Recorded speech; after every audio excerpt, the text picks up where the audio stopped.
In today's video, I'm gonna be talking about biology. More specifically, I'm gonna be talking about the heart, everything related with it, from its functions to its structure. So let's get started. To start with, we gotta know that the heart is divided into 4 chambers. The right atrium and the right ventricle, in this way forming the right chambers, and the left chambers, that are called the left atrium and the left ventricle.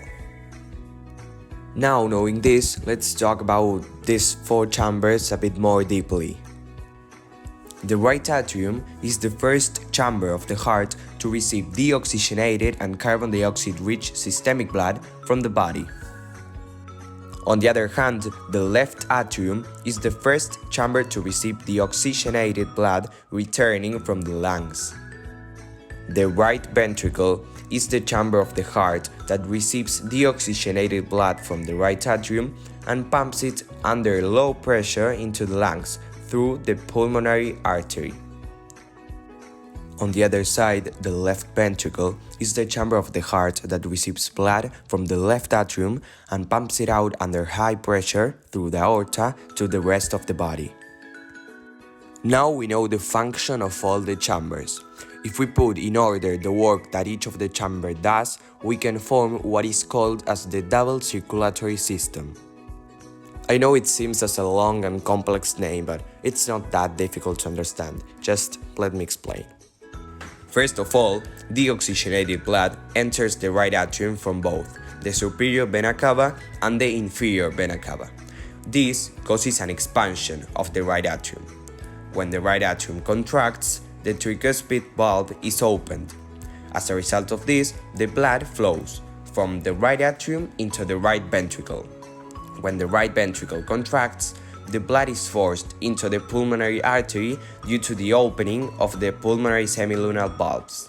The pulmonary artery, after this, carries the blood to the lungs for oxygenation. Once oxygenation is done, 4 pulmonary veins bring the blood back from the lungs into the left atrium, which makes the left atrium expand. When the left atrium contracts, the bicuspid valve is opened. Due to this, the blood flows from the left atrium into the left ventricle. When the left ventricle contracts, the oxygenated blood is pushed into the aorta via the aortic semilunar valves. The aorta then carries this oxygenated blood to different parts of the body. As you may already have noticed, chambers aren't the only things that take part on our circulatory system. So, what are the other things that are essential on this process? To start with, we have the blood vessels. This group is formed by arteries, capillaries, and veins. In addition, we also have the heart valves, group that is formed by the mitral valve, tricuspid valve, aortic valve, and the pulmonic valve. Arteries are in charge of receiving the blood that comes at very high pressure. Therefore, they need very strong walls to withstand the high pressure of the blood flowing through them.